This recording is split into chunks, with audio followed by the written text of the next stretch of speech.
Good morning. Welcome into my home again as we continue our study of the death, burial, and resurrection of Jesus. This is part 4 of this.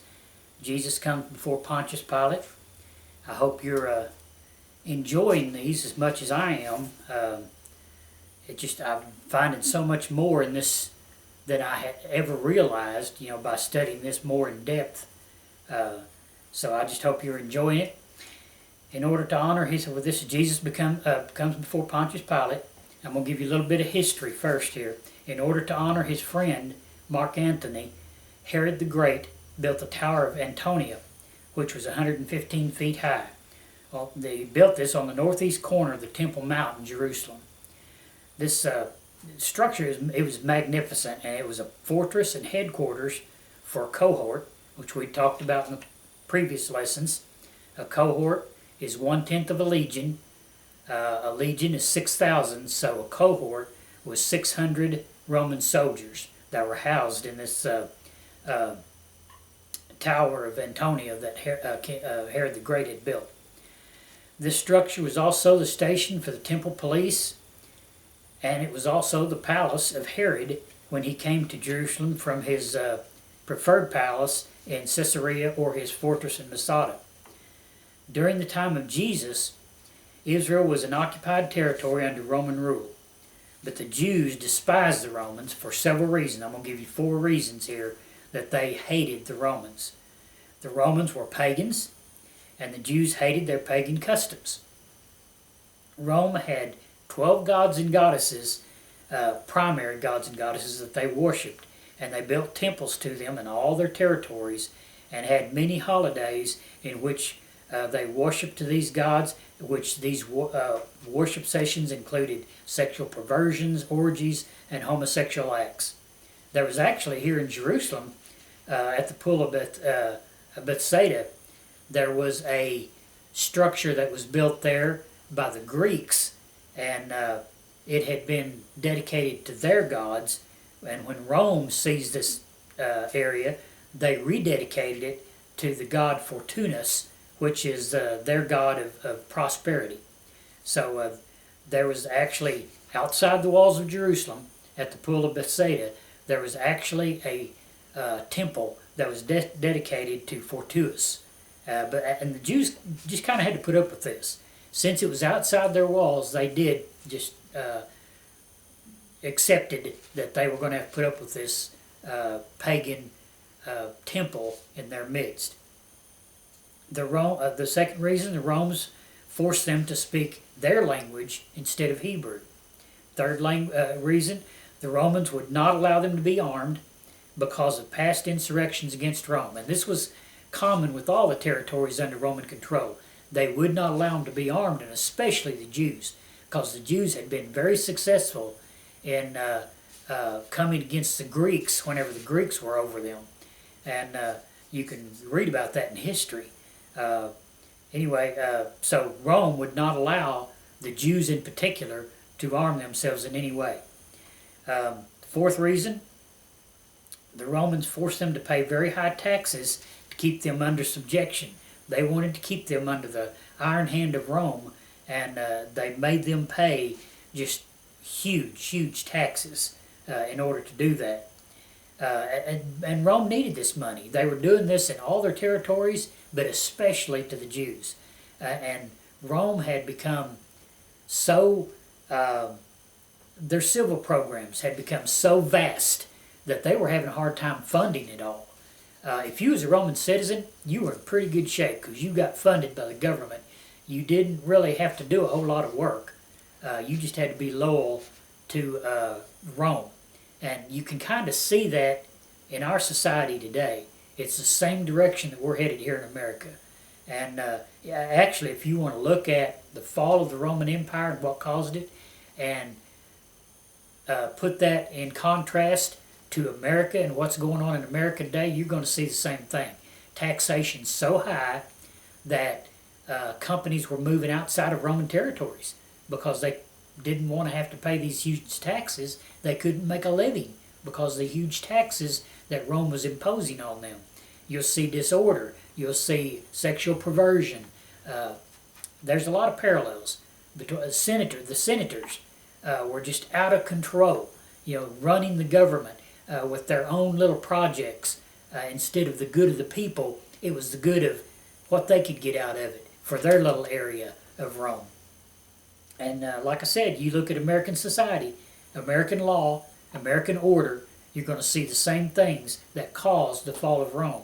And I'm just going to say it, if things don't change here in America, we're going to see a collapse of the American society because our taxation has become so great, and it's getting ready to become greater because you cannot fund, and I feel sorry for people that's out of work, and COVID has caused so many problems.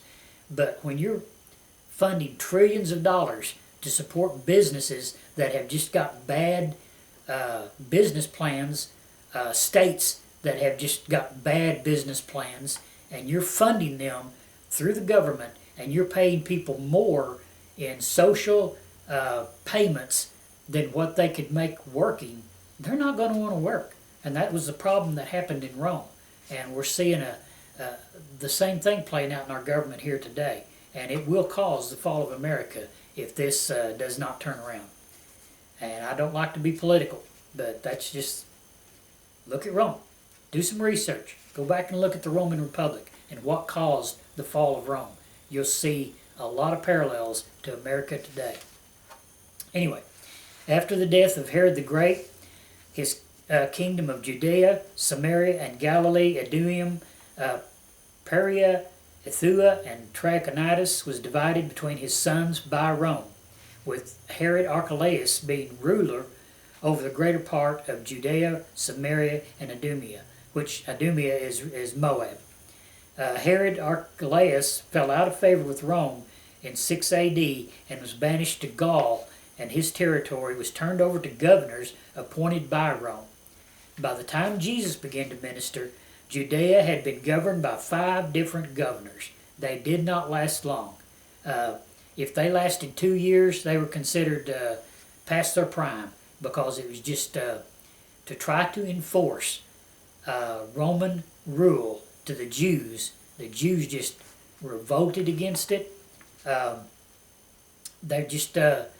They had to do so many things that they weren't very successful, and Rome would quickly purge them and send them to another post, or send them banish them to Gaul or whatever. And so by the time of Jesus, there had been 5 governors, with Pontius Pilate being the 5th. Now Pontius Pilate had been governor for 10 years, and that's longer than any of the others. And the only reason he did is because of his cruelty and his ruthlessness and his savagery. And he was able to keep this post because of that. And you can read the works of Flavius Josephus, the Jewish historian, and he tells you all about it. He tells you how cruel and ruthless and savage that Pontius Pilate was. And other works from that period, other historians, tell you the same thing. This man was ruthless. He had no problem shedding blood, especially of the Jews, and he was going to make sure that he stayed in power under Roman rule. Pilate was the supreme authority in all legal matters, but he hated dealing with cases concerning the Jewish religion, and usually allowed the Jewish Sanhedrin to handle those cases.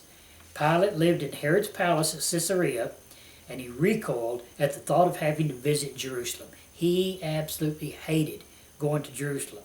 He hated their highly religious environment, so he would not go to Jerusalem except when he had to. And when he had to was during the Jewish feasts, because he had to enforce order and maintain the peace of Jerusalem. During these Jewish feasts, people were going to be coming from all over the country to participate.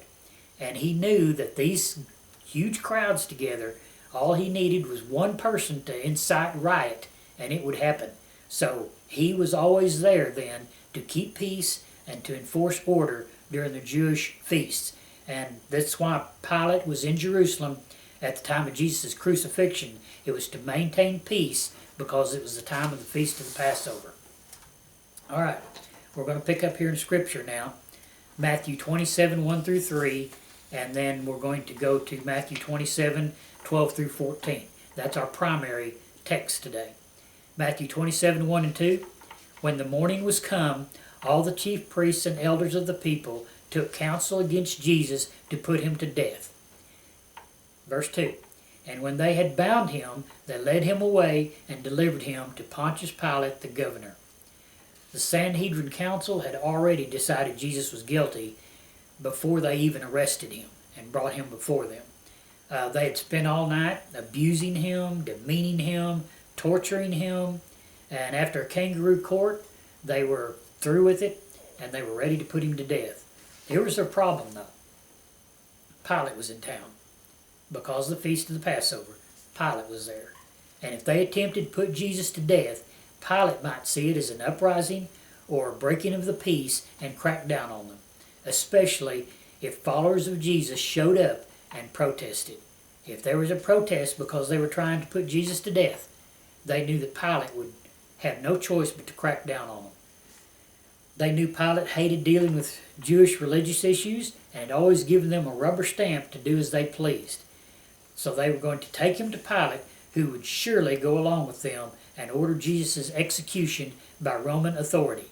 Then, if anyone showed up and protested, Roman soldiers would take care of it, because no one would dare defy Rome. Verse 2 says, And when they had bound him, they led him away and delivered him to Pontius Pilate. Led him away is the Greek word apago, which means to lead away for death. This verse indicates they bound his hands and placed a rope around his neck to lead him as they would an animal to go to slaughter. Jesus had been taken from Gethsemane to Caiaphas in the same manner. We talked about this, when was it? A week ago, 2 weeks ago, whatever it was.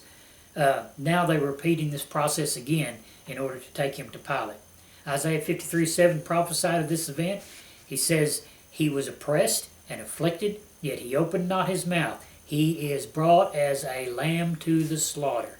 A rope round his neck, leading him to the slaughter, just like Isaiah prophesied. Luke 23:2. We're going away from Matthew here to Luke, just to get a little bit more information here. Luke 23:2. And they began to accuse him, saying, We found this fellow perverting the nation and forbidding to give tribute to Caesar, saying that he himself is Christ a king. The first thing the Sanhedrin council did was to tell Pilate that Jesus claimed to be a king of the Jews. The Jews hated Pilate because of his cruelty and his obvious disdain of them. This was an opportunity to not only get rid of Jesus, but perhaps even Pilate. After Herod the Great had died and his kingdom divided, his sons were not allowed to call themselves kings, because all of the Roman Empire was to have allegiance to no one but Caesar, and Caesar was to be worshipped as a god. No one was allowed to call themselves a king. So here, if Jesus has called himself a king, it is a crime against the state of Rome, against the empire of Rome. So that's the accusation they brought first. Here's why. If Pilate released Jesus, with the charge against Jesus being that he was claiming to be a king, Pilate would be perceived by Rome as committing treason by allowing Jesus to live. Now, here's the other side. If Pilate put Jesus to death, the Sanhedrin court would have their desired outcome without risking a riot by the people. Now, don't forget, just a week earlier, Jesus had entered into Jerusalem with a lot of fanfare by the common folk. I mean, he had palm branches laid in his path. They were hailing him, and dancing and singing. So they were in fear that if they tried to put Jesus to death, a riot would ensue. And we talked about that a minute ago. Luke 22:2 actually tells us that the Sanhedrin council was looking for an excuse to kill Jesus, but they were in fear of the people. If the people rioted because of them, because they were trying to kill Jesus, then Rome would have no choice but to crack down. Luke 23:3 says, And Pilate asked him, saying, Art thou the king of the Jews? And he answered him and said, Thou sayest it. Jesus was telling Pilate that Others had claimed him to be king of the Jews, but he himself had never made that claim. Jesus goes on to tell him, and this is in John 18:36, says, "My kingdom is not of this world. If my kingdom were of this world, then would my servants fight that I should not be delivered to the Jews, and now is my kingdom not from thence." Jesus tells Pilate that he has never claimed to be a king on this earth, even though others had called him a king. Actually, John 18:34 says, Jesus answered him when Pilate asked him this, saying that, let me get it here. John 18:34, Jesus answered, saying, "Sayest thou this thing of thyself, or did others tell it thee of me?" Okay? And then he goes on to say, "My kingdom is not of this world. If my kingdom was of this world, then would my servants fight that I should not be delivered to the Jews. But my kingdom is not of this world." So Jesus makes it clear that he has never called himself a king, that his kingdom is not even of this world. Okay, going back to Matthew 27. Matthew 27:12. "And when he was accused of the chief priests and elders, he said nothing." Talking about Jesus here. With the Sanhedrin's plan falling apart, they began to accuse Jesus of other things because they weren't getting anywhere by claiming him that he had said he was a king. He denied this and told Pilate that he had never claimed to be a king of this world. Matthew 27:13. "Then said Pilate to him, Hearest thou now how many things they witness against thee?" 27:14. "And he answered him to never a word, insomuch that the governor marveled greatly." Marveled greatly is the Greek word thaumazoleon, and it means exceeding admiration, amazed and bewildered. Under Roman law, when charges were brought against a person, they had the legal right to answer the charges in defense. If a person refused 3 times to answer the accusations, they were considered guilty. Pilate couldn't believe Jesus was not trying to defend himself. They were bringing other accusations because they couldn't make the first one stick. So they began to accuse him of many other things, and we're going to get into that more as we continue here. Pilate finds himself in a precarious position. The Jews had accused Jesus of perverting the nation, claiming to be a king, and telling people to withhold their taxes, and that's another one that they bring against him. And we'll get into that next week, that Jesus had told them not to pay their taxes. If Pilate didn't take action against Jesus, it could look like treason and cause him trouble with Rome. Now, history tells us that there had been many charges against Pilate brought before Rome. He was already on shaky ground with Rome. So he had to be very careful how he answered this. He had to be very careful how he handled this entire situation, because he didn't want to be accused of treason, because he was already in trouble with Rome, and they would send him to Gaul. And you did not want, that's a place you did not want to be. And the other thing is, if he put Jesus to death and then he had a riot, then Rome would have cracked down again, and they would be accusing him of not keeping the people in order. So he was in a position here that he just wasn't quite sure how to handle. He could go along with them, but there was just something. This ruthless man that had no problem shedding blood, he just couldn't get past one thing. He admired Jesus and was struck with wonder of him. And he was just saying to himself, what am I going to do? I don't really want to put him to death, but I don't want the wrath of Rome either. So he needed a loophole in the law, and that's what he began looking for. Next week we'll pick up what he finds and what he does. May God bless this reading of his word. Please watch these, share them, like them, subscribe, turn on notifications in Facebook or YouTube, whichever you watch this on. Please share them, subscribe, and like it. Just be blessed this week. May God bless you and your family. in everything that you do. Go with God.